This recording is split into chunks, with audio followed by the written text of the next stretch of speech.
welcome to the second part of the learning video about Tremblay. So this time I'm gonna show you how to play the solo. And the solo is quite, I wouldn't say complicated, it's actually a pretty easy solo, but you really need to understand the techniques. So let's jump straight into it. So here we are again, and I'm gonna show you how to play the solo. So it's pretty not that hard. What you need to do is, first of all, go to this note, which is the 12th fret on the G string. So what you need to do is do a slide from the 3rd fret and do a small vibrato. I usually use a lot of vibrato in the entire solo section. So it's, if we do it a little bit slower. And then next,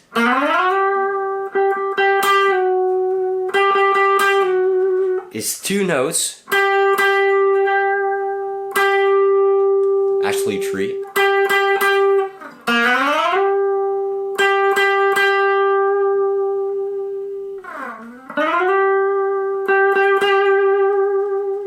Alright, I just quickly changed up the angle at which I was filming so you can see better. So after these notes, so it's 1, 2, 3, 4, 1, 2, 3, 4, and then at the 4th note that I'm playing, 1, 2, 3, 4, I am doing a little pull off. No, it's actually a hammer-on, my bad. And that hammer-on is going to the fret right after it, which is the 11th fret.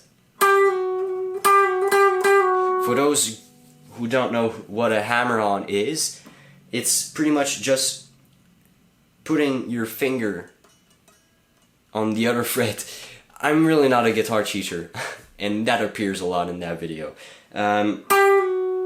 I'm gonna do it slowly to you so you can see a bit better. I am picking once.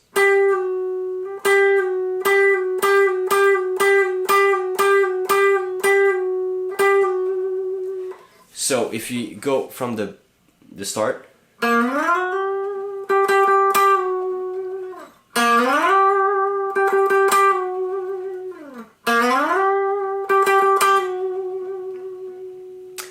then the other notes are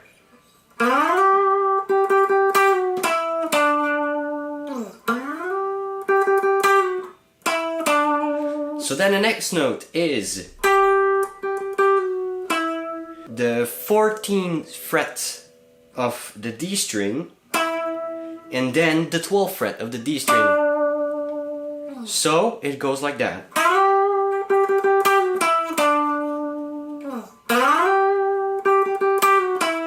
There's nothing special in these in this part. So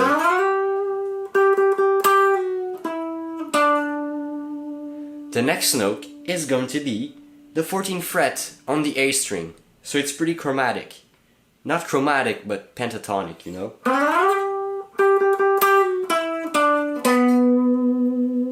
If I'm gonna do it slowly again.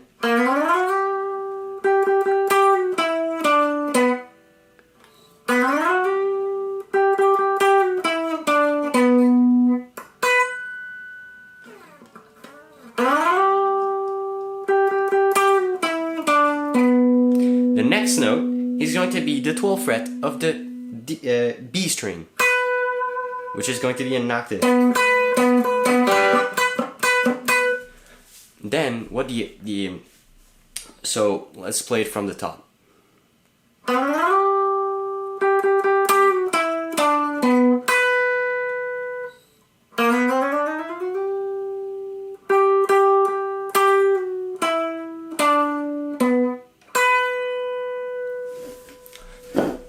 Here again slower.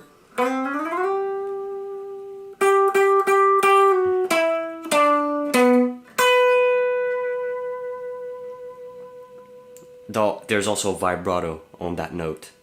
So there's 3 other notes. So it's a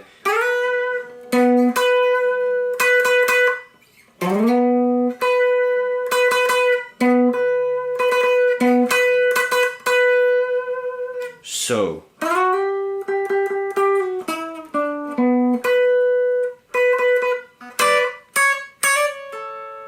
So this part is probably the hardest part of the solo, which is going to switch from the 3 notes that I just said on that fret. So it's 3 notes, but the 4th note is going to be the same note. You keep your ring finger on that note, but you're going to add your first finger here on the 10th fret of the high E string, and it's going to give this effect. But you're going to keep it together. So if you go from there,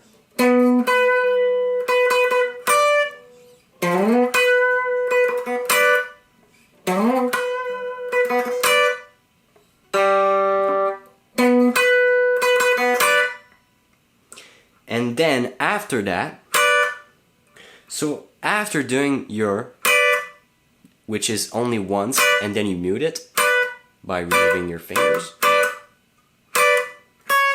you're going to move your first finger to the 9th fret of the high E string,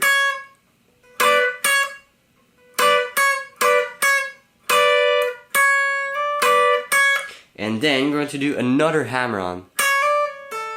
So it's a bit harder for beginners, because you're going to do a hammer-on here, but you're going to land on the 10th fret of the B string. So again, I'm only picking once. Well, a second time when I hit the B string, so it's...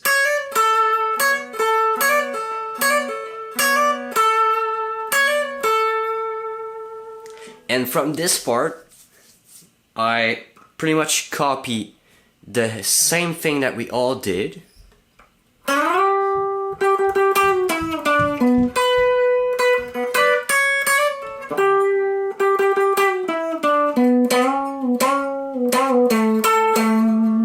So what happens here is that after doing the... I just come back to this fret, which was the 12th fret of the G string. So sometimes I will...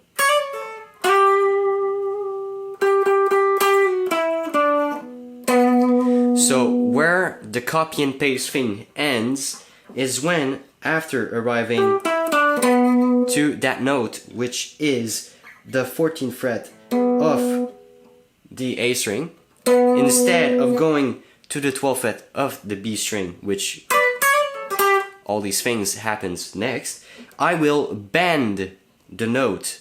So my technique is usually a not usual one, which is I will not bend from the bottom to the top, I will bend from the top to the bottom, because I don't have any space here anyway. So, and I use my 3 fingers to give me some power to help me bend the string.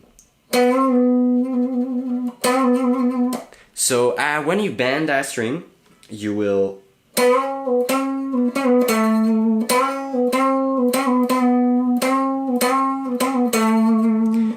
bend 3 times. So you will do this, you will pick one time,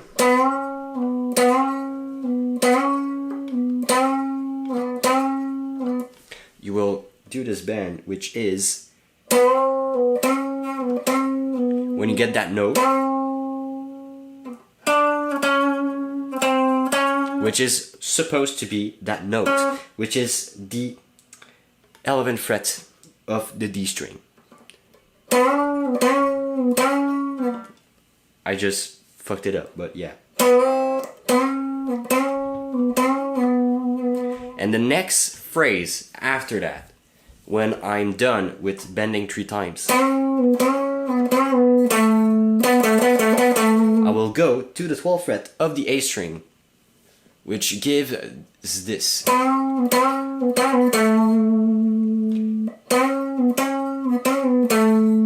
After bending, pretty much.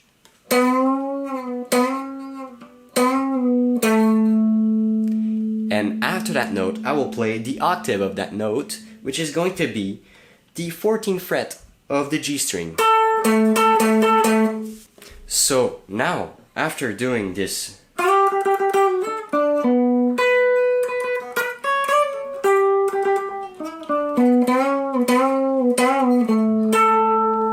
I will come back to the same note again.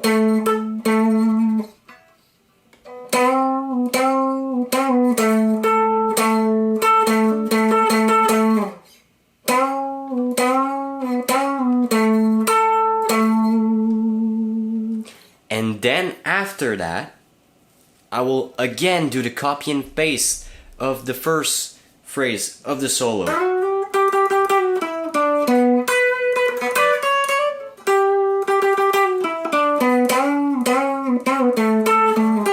And this is where we start again.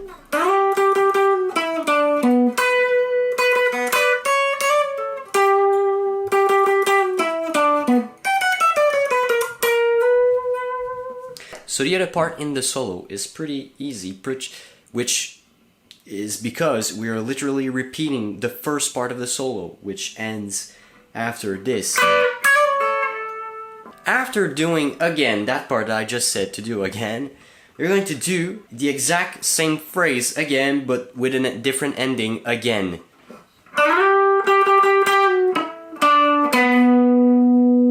So, when we arrive at that note, like usual, instead of doing the bending thing or this variation, what we're going to do is some kind of descent.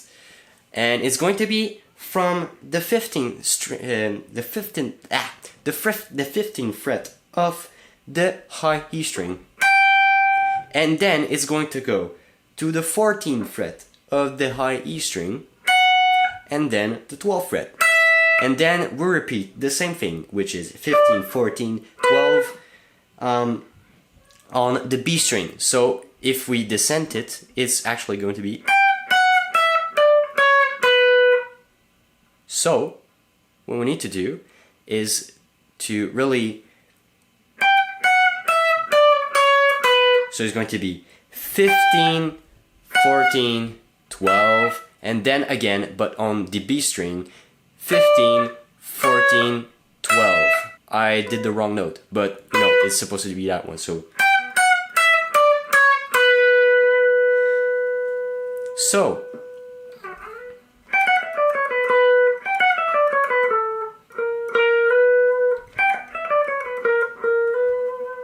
So after that part, which is fairly easy, what you need to do is to make it very fast, okay? So it's actually in that part you need to be able to play it that fast.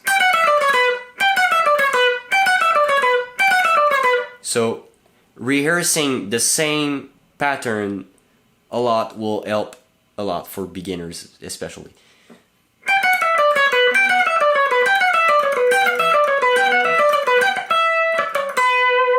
So next, if you're done with that, if you have any problems with anything, ask me down in the comments.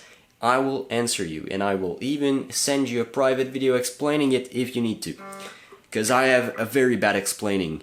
Now, what I will do after those descents,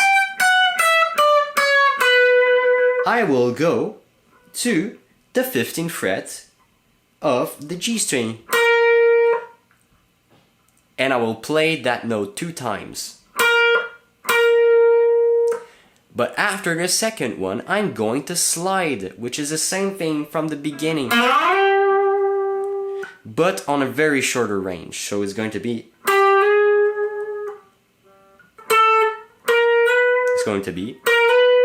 So it's on the 15th fret of the G string, and then on the 16th fret of the G string, which is right next to it. So it does that. and you don't even pick it.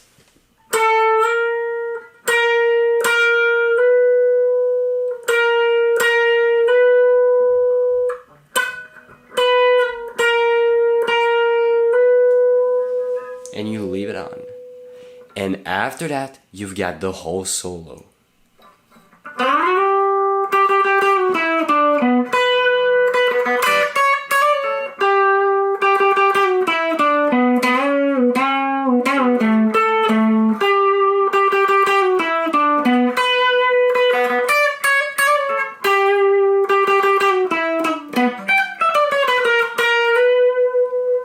Congrats!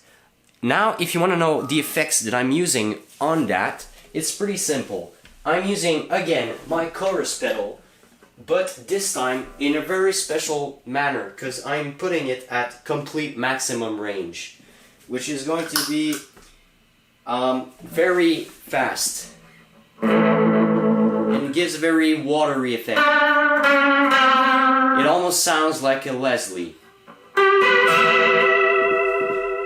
And with that, I'm going to also add my distortion pedal, and it creates a wall of noise, as you can see. So, here's the whole thing put together.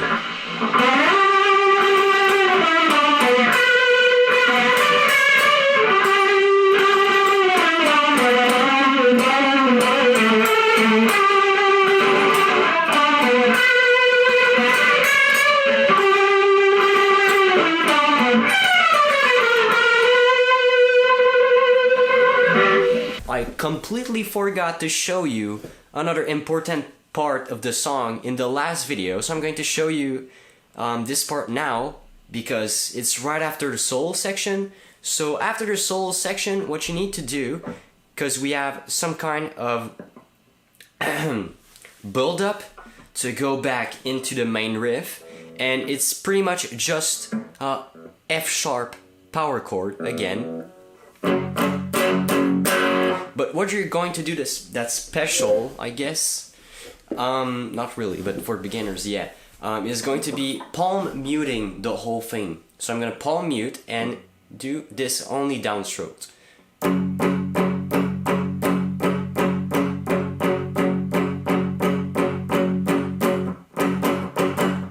So after doing that, I'm going to slowly build it up.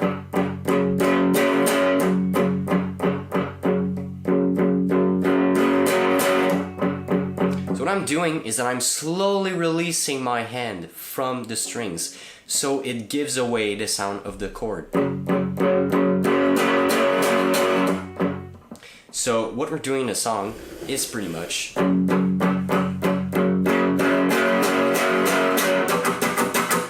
so what happens after that, it's pretty much a dead time because our drummer Samy is doing a drum fill, but what I like to do to add some textures is to just mute the fretboard with my hand. Sometimes I place it to hit harmonics, and then I will just do some random scraping on the string. And then we come back into the main riff. If you want to see our other videos, I will show you here a playlist of some of our live concert that we shot and got it in a playlist so you can see it all. Don't forget to listen to our latest single, Restitution, and stay up for a new announcement for this new song, this new secret song that you're going to see. See you soon, guys!